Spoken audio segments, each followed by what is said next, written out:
Hello, everyone, and welcome back to the Big Dance. Martino Puccio with Matt Lasella. We were doing. I still think it's too early. It's not even March. But, anyways, we're doing NCAA tourney breakdown so far as things currently stand. Uh, see what we got here. Let's currently start off with a MAC team. Monmouth is projected to get an 11 seed, and they play number 6 Dayton. They played Dayton earlier this year. They lost by 3, I believe. Was that in Dayton? They played them. Okay, so they played them in Dayton. All right, this is a tough one. The 6-11 you see the 11 wins. I mean it's close. It's probably 50-50 if you look at the numbers. Yeah, I guess, but a lot of the time when you have a team like Dayton, and Dayton is a good tournament team. I forget. Miller coaches them, I believe. Uh, Arizona's head coach's brother. Sean Miller's brother. Sean Miller's brother. I'm drawing a blank right now. He coaches them. He had them. They were my Cinderella Archie team. Miller. They were my Cinderella team last year. They made a really good run. Beating Syracuse. They beat a couple Ohio teams. State. I forget the teams they beat. No, I think Ohio State was our freshman year. 2 years ago with the Aaron Kraft team when Aaron Kraft missed a shot at the buzzer. That's right. So looking towards that, Monmouth has got a real good chance. But as Jaden was talking about, Deion Jones went down with that knee injury, and I think it a real damper on Monmouth, and they haven't really been the same team since. And Monmouth doesn't really have any experience in March. This is Monmouth's best team in a long time. Yeah. Oh yeah. So I don't think Monmouth can beat Dayton. If they don't have Deion Jones, which I'm not sure how long he's out for, I don't think they have a prayer. I don't think they really have a chance to get anywhere near Dayton in this. Obviously, I think it's going to be close because I love the way Monmouth plays, but Dayton is there. Dayton kind of has really established itself as one of the best mid-major teams in the country. Something that's interesting, I'm taking a look at the current number 1 seeds that they have. Mhm. Obviously Villanova, because they're still ranked 1. That'll change Monday, I They presume. got Kansas. Yeah. I would presume it'll be Kansas. Kansas is currently also at number Mhm. 1 with Oklahoma, and they go UNC. They skip over Michigan State. They skip over Xavier, who just knocked off Villanova. And they skip over Virginia. They have Virginia as a 2 seed. I don't know what to make of it because I think that UNC's maybe a top 3 best teams in the country, I think, talent-wise. But UNC's got to beat Duke. They gotta. I think they're set up for an early round bounce. I don't think UNC will be. We got to see how Roy Williams has them ready for March, and see how they do in the ACC tournament. The ACC tournament is a great barometer for where teams are at, and I assume Louisville's postseason ban means no ACC tournament. I presume so. Yeah. Or that counts as part. I think it might. I think they might. I mean, they should have to play in it. I think hypothetical. They have to play in it. Hypothetical. Say Louisville's allowed to go. Okay, and Louisville is in the ACC tournament. That's all they got to play for. That's all they have going for them. Right. And it showed when they were playing Duke, even though Duke had 5 or 6-man rotation. It was really short, but they knocked Duke off, and it really meant a lot to them that they beat Duke. That could be a potential trap against UNC, and UNC just doesn't seem like a good enough team to me. I just don't think they're that good. Most of it has to do with Marcus Page not He hasn't stepped up and developed to that Kendall Marshall level that Raymond Felton, the guy at UNC, as the point guard. And at the end of the day, I think that if UNC was that good of a title contender, even though Duke is their rival, this is a Duke team they should handily have beaten at home. And it's not a good indicator that when UNC loses at home to Duke, to an inferior Duke team at home, it doesn't bode well for them in the postseason. It didn't do well for them in the tournament because I think the year they lost was the year that I'm not sure if it was the Harrison Barnes year. I think it was the year after Harrison Barnes left when Austin Rivers hit that shot At Carolina. at Carolina. Yeah, that was the Probably year. That might have been 2 years after. It was at I'm least not. one. I'm not sure. You're gonna have to look was that up. definitely one. I think it was at least a year after. Right. Because I think didn't he shoot over Tyler Zeller? Let's pull up the clip. I think he shot it over Tyler Zeller. So it could have been that year. Because Austin got drafted to the Pelicans in that draft. And then Duke got bounced to Lehigh. Bounced from Lehigh in that. So it's like we said, we already discussed this before. There's not that many good teams. I think the real It team was over Zeller. Yep. yeah, it was over Zeller. I don't think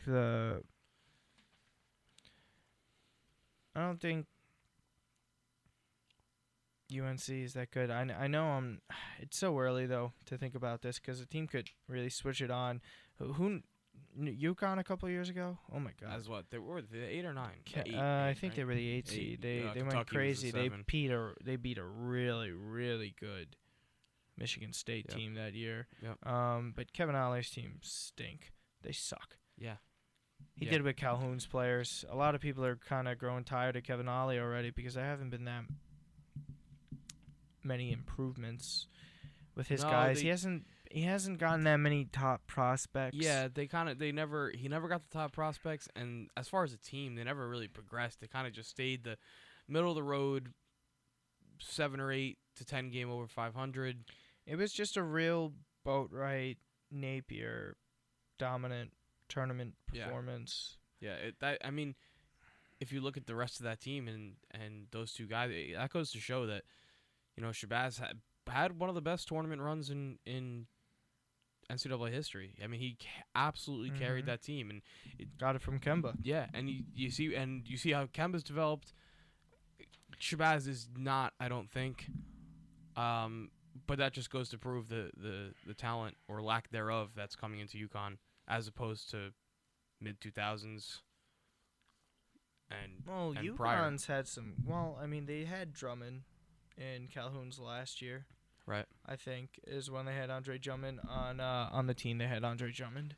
I mean, they didn't do much. I think that's when they had that postseason ban, right? I Yeah. don't think they were allowed because of some scholarship issue, something along the lines of a violation.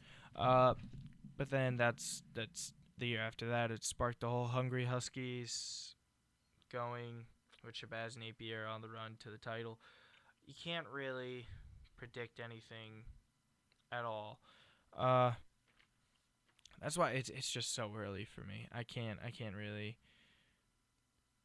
see any of this. Gotta get in the mood. It's almost March.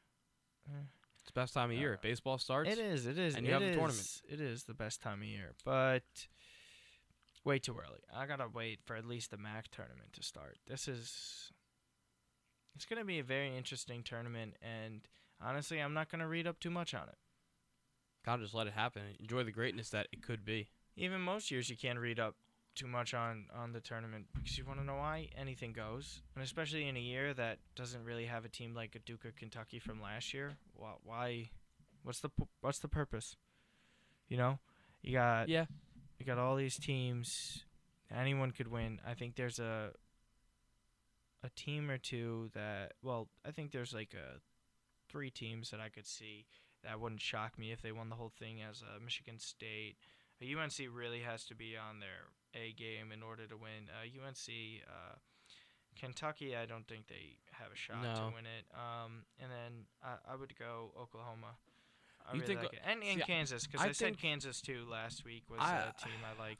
I think Kansas is the favorite as of now. I think they've really come together, and Perry Ellis is playing at a high level, and Frank Mason and Wayne Selden and all those guys. But I think Oklahoma to me is that 1 seed that can get bounced in the first couple of rounds. I feel like, Ryan Spangler's been a little inconsistent. He had a 26 and 14 the other night, and obviously Buddy Hield's been great, and Woodyard's a great shooter. But as a whole, I feel like they've struggled to find their identity, and I don't know if I'd say they're the worst of the 4 1 seeds. Maybe it's between them and Villanova, I guess.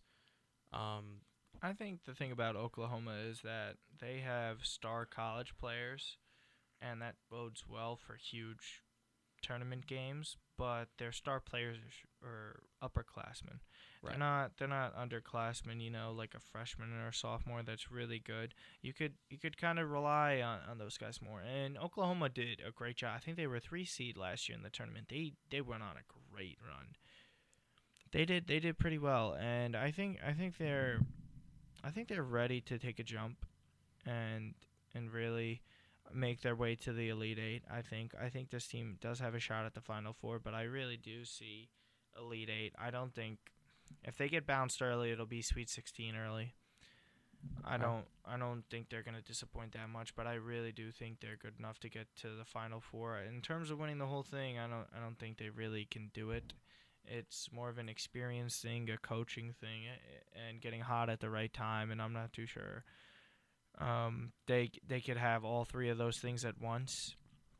I don't think they have them at all, or I don't think they ever will. But who knows? You never know. Have a potential Duke Yeah.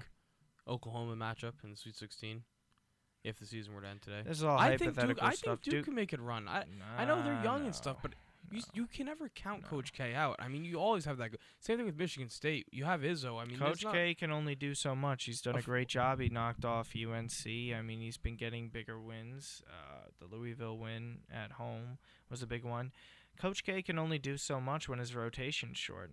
Who knows? If they get a favorable, region. Emil Jefferson needs to come back and prove Right. he's healthy first of all. Right.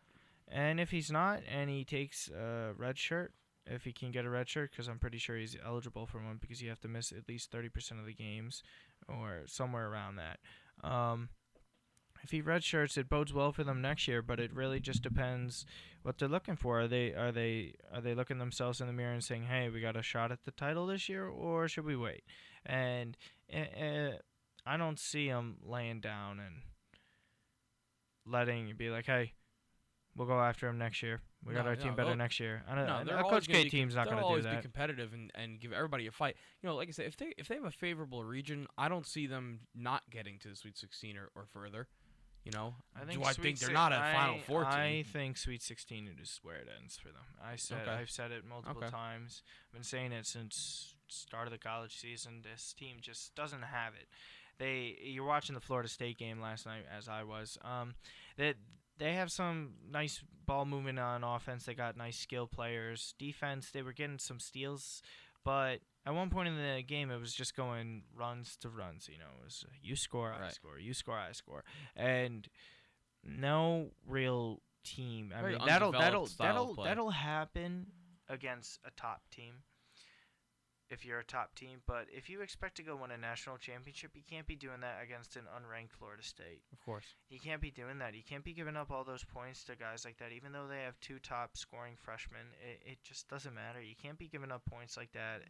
Florida State isn't going to be in the tournament. They're not going to be making noise at all. They're probably a first or second round exit in the ACC tournament. Duke just doesn't have it this year, and I don't think they have the rebounding, the toughness on defense, and I think they're 2-3 happy at times. So I think that's the end of that for Duke. I really just don't see it for them. But also, one more thing before we go. If Iona gets a chance to get in, do they have a shot at winning a game? I think it really falls also, who they're playing, but I think absolutely. Mm-hmm. If you could put up 75, 80 points a game, you're always going to have a chance to win, but if you're giving up 80, 85 points a game, you're not going to win. And Iona's defense has been much better of late. They've had really 3 runs this year. At the beginning of the year, 4. Beginning of the year, defense was awful.